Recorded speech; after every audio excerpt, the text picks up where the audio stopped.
Jubilee hills ఉప ఎన్నికలో కనిపించే యుద్ధం కంటే కనిపించని యుద్ధమే జరిగింది. జూబ్లీ హిల్స్ ఉప ఎన్నిక మాత్రం ఎన్నో కుట్రలను ఆవిష్కరించిందని చెప్పాలి.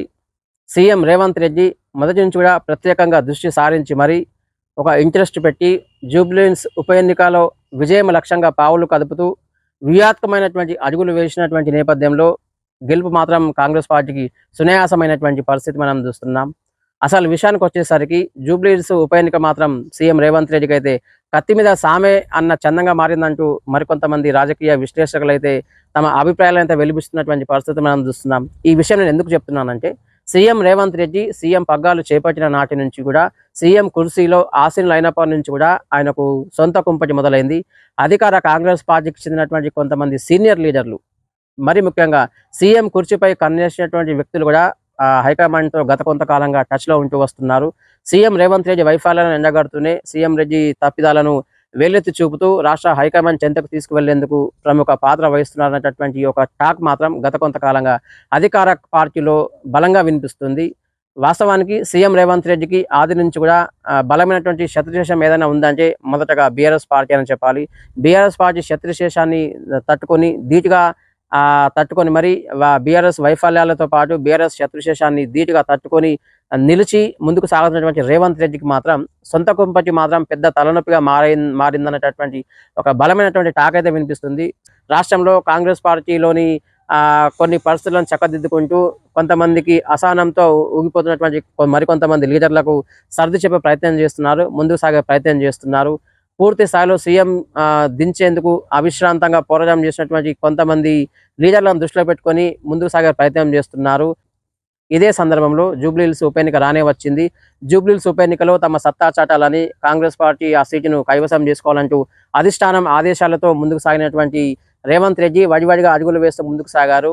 అభ్యర్థిత్వాన్ని ఖరారు చేసేటటువంటి పరిణామక్రమంలోనూ అభ్యర్థి ఎంపిక మొదలు నుంచి గెలుపొందేంత వరకు కూడా సీఎం రేవంత్ రెడ్డి అయితే కనిపించని శత్రుశేషంతో పెద్ద యుద్ధమే చేశారు, సాహసం చేసినట్టు కూడా విభిన్న వార్తలు అయితే ప్రస్తుతం పొక్కుతున్నటువంటి పరిస్థితులు మనం చూస్తున్నాం. బీఆర్ఎస్ పార్టీలో ఉన్నటువంటి శత్రుశేషంతో పాటు సొంత కుంపటితో తాను అవిశాంత పోరాటం చేస్తూ వ్యూహ ప్రతివాళ్ళను తిప్పుకొచ్చే ప్రయత్నం చేస్తూ ముందుకు సాగే ప్రయత్నం చేసినట్టు కూడా మరికొన్ని విభిన్న వార్తలు అయితే ప్రస్తుతం బయటకు పొక్కుతున్నటువంటి పరిస్థితులు మనం చూస్తున్నాం. ఒకవేళ అధికార కాంగ్రెస్ పార్టీకి జూబ్లీ హిల్స్ ఉప ఎన్నికలో ప్రతికూల పరిస్థితులు ఏర్పడితే, ఒకవేళ రిజల్ట్ తారుమారా అయితే సీఎం కుర్చీ నుంచి రేవంత్ రెడ్డి దిగిపోయే ప్రమాదం కూడా లేకపోలేదంటూ మనం చెప్పక తప్పదు. మరి ఎందుకంటే కాంగ్రెస్ పార్టీలోని కొంతమంది సీనియర్ లీడర్లు ఆ కుర్చీపై కన్నేసినటువంటి నేపథ్యంలో సీఎం రేవంత్ రెడ్డిని ఎప్పుడెప్పుడు దించేద్దామా, ఎప్పుడెప్పుడు తాము ఆ సీట్లో కూర్చోవాలా అనేటటువంటి ఒక కుతూహలంతోంచి వడివడిగా ముందుకు అడుగులు వేస్తూనే హైకమాండ్తో టచ్లో ఉన్నట్లుగా తెలుస్తుంది. మరి ముఖ్యంగా సీఎం రేవంత్ రెడ్డి గత కొంతకాలంగా బీజేపీ పార్టీ కన్సర్నల్లో ఉంటున్నారు, బీజేపీ పార్టీ నుంచి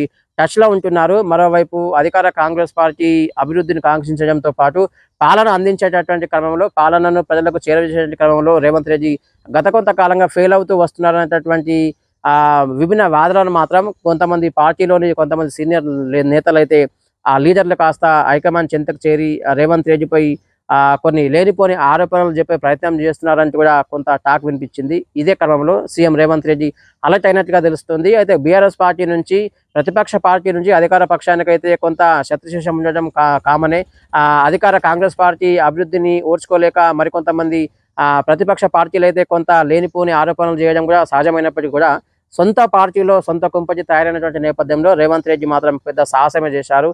గత కొంతకాలంగా ఒక పెద్ద యుద్ధమే చేస్తూ వస్తున్నారంటూ కూడా మరికొన్ని విభిన్న వాదనలు అయితే ఆ పార్టీ నుంచి బలంగా వినిపిస్తున్నాయి. ఎందుకంటే పార్టీలోని కొంతమంది సీనియర్ లీడర్లు సీఎం కుర్చీపై కన్నేసినటువంటి నేపథ్యంలో సీఎం రేవంత్ రెడ్డి దిగిపోతే తప్ప ఆ పార్టీ తమకు రాదంటూ కూడా మరికొంతమంది భావించి ఈ క్రమంలో హైకమాండ్తో టచ్లో ఉంటూ మరి రేవంత్ రెడ్డి వైఫల్యాలను ఎండగట్టే ప్రయత్నం చేస్తున్నారు. ఎట్టకేలకు జూబ్లీ హిల్స్ సిట్టింగ్ ఎమ్మెల్యేగా ఉన్నటువంటి బీఆర్ఎస్ ఎమ్మెల్యే మాగంటి గోపీనాథ్ ఇప్పటికే 3 టర్ములుగా అక్కడ ఎమ్మెల్యేగా కొనసాగారు. మొన్న ఆయన అకాల మరణం పొందడంతో జూబ్లీ హిల్స్ లో ఉప ఎన్నిక మాత్రం అనివార్యమైంది. అయినప్పటికీ కూడా బీఆర్ఎస్ పార్టీ నుంచి సానుభూతి ఓట్లు పడతాయనేటటువంటి ఒక ఉద్దేశంతో మాగంటి గోపీనాథ్ సతీమణి సునీతను కూడా బీఆర్ఎస్ పార్టీ బరిలోకి దింపింది. ఎటకెలకు బీఆర్ఎస్ పార్టీ మాత్రం 2వ స్థానానికి మాత్రమే పరిమితం అయిపోయింది. ఇక బీజేపీకి సంబంధించి దిలీప్ రెడ్డి బరిలో నిలవగా ఆయన 3వ స్థానానికి మాత్రమే పరిమితమై డిపాజిట్గా కోల్పోయినటువంటి పరిస్థితి. అయితే అధికార పక్షానికి సంబంధించి ఏ బై ఎలక్షన్ వచ్చినా, ఎక్కడ ఏ ప్రాంతంలో ఉప ఎన్నికలు వచ్చినా కూడా అధికార పక్షం వైపే విజయం ఉంటుంది కాబట్టి, ఎందుకంటే విజయం దక్కాలన్నా కూడా అక్కడ అభివృద్ధి కాంక్షించాలన్నా, అభివృద్ధి జరగాలంటే కూడా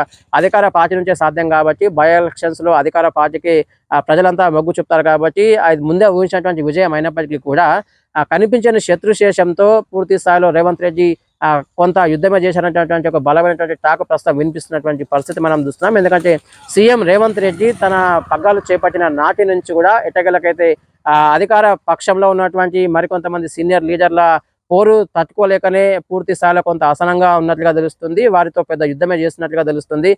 మరికొన్ని సమావేశాలకు సంబంధించి కావచ్చు, సమీక్ష సమావేశాలతో పాటు కొంత సమావేశమైనటువంటి ఆ పరిణామ క్రమంలోనూ వారందరితో కొద్దిగా కాస్త అంటనట్లుగా ఉన్నట్లుగా తెలుస్తుంది. ఈ క్రమంలో గత కొంతకాలంగా కొంతమంది సీనియర్ నేతలకు కావచ్చు, కాంగ్రెస్ పార్టీలో మరీ ముఖ్యంగా కీలక పదవుల్లో కొనసాగుతున్నటువంటి ఆ సీనియర్ నేతలతో రేవంత్ రెడ్డి కాస్త అణిగిమణిగి ఉండడం లేదు. మరి ముఖ్యంగా వారందరినీ కలుపుకుపోయేటటువంటి పరిణామక్రమంలో సీఎం రేవంత్ రెడ్డి ముందుకు సాగుతున్నప్పటికీ కూడా రేవంత్ రెడ్డి సీటుపై కన్నేసినటువంటి మరికొంతమంది సీనియర్ నేతలు రేవంత్ రెడ్డిని విభేదించే ప్రయత్నం చేస్తున్నారంటే కూడా మరికొన్ని వార్తలు పొక్కుతున్నటువంటి పరిస్థితులు మనం చూస్తున్నాం. ఈ క్రమంలో జూబ్లీహిల్స్ ఉప ఎన్నికల్లో మాత్రం అభ్యర్థి ఎంపిక నాటి నుంచి కూడా గెలుపొందేంత వరకు ఫలితం వచ్చేటటువంటి ఆ సమయానికి కూడా రేవంత్ రెడ్డి తప్పిదాన్ని వెతికినటువంటి వారంతా కూడా సీఎం తప్పిదాలను కావచ్చు, సీఎం అవలంబిస్తున్నటువంటి విధానాలను మినిట్ టు మినిట్ హైకమాండ్కు చేరవేసే ప్రయత్నం కూడా జరిగిందనేటటువంటి ఒక బలమైనటువంటి టాక్ అయితే వినిపిస్తుంది. ప్రతి వ్యూహాలతో ముందుకు సాగినటువంటి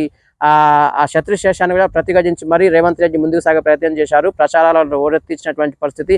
బీజేపీ తన భాగస్వామ్యంగా ఉన్నటువంటి ఈ నేపథ్యంలో అక్కడ మా డిప్యూటీ సీఎం పవన్ కళ్యాణ్తో పాటు మరోవైపు సీఎంగా ఉన్నటువంటి చంద్రబాబు కూడా ఇద్దరు కలిసి ప్రచారాలను ఓరెత్తిస్తే కనుక కాంగ్రెస్ పార్టీకి కొంత గడ్డుకాలం ఏర్పడే అవకాశం కూడా లేకపోలేదంటూ కూడా మరికొన్ని విభిన్న వాదనలు వినిపిస్తున్నాయి. మరోవైపు ఎంఐఎం పార్టీకి సంబంధించి మనం ప్రస్తావించాలి. ఎందుకంటే ఎంఐఎం అనేది అక్కడ ముస్లిం ఓటు బ్యాంక్తో పాటు మైనారిటీ ఓటు బ్యాంకింగ్ చాలా ఎక్కువ మొత్తంలో ఉంటుంది. జూబ్లీహిల్స్ ఉప ఎన్నికల్లో ఆ స్లమ్స్ ఏరియాలతో పాటు మరికొన్ని రిచ్ ప్రాంతాలలో కూడా ముస్లిం ఓటర్లు అత్యధికంగా ఉన్నారు. మరోవైపు నిమ్న వర్గాలకు సంబంధించినటువంటి మరికొంతమంది పూర్తి స్థాయిలో అక్కడ చాలానే ఉన్నారు. అయితే ఎంఐఎం పార్టీకి సంబంధించి ముస్లిం ఓటు బ్యాంక్ అంతా కూడా ఎంఐఎం చీల్చేది. దాదాపు 40 నుంచి 50 వేల ఓట్లను కూడా చీలిపోయేటటువంటి పరిణామ క్రమంలో ఎట్టకేలకైతే బీఆర్ఎస్ పార్టీ ఎలాగో ఓడిపోయేది. ఎందుకంటే బీఆర్ఎస్ పార్టీ నుంచి దాదాపు 10 ఏళ్ల కాలం పాటుగా ఎంఐఎం దోస్తాన్ చేసింది. మంచి అనుబంధమే ఉంది. అయినప్పటికీ కూడా అక్కడ బీఆర్ఎస్ పార్టీ ఓడిపోయేది. అయితే ఎంఐఎం కనుక అక్కడ బరిలో నిలిస్తే కనుక అధికార కాంగ్రెస్ పార్టీకి మాత్రం విజయం మాత్రం కొంత కష్టతరమయ్యేటటువంటి పరిస్థితి మనం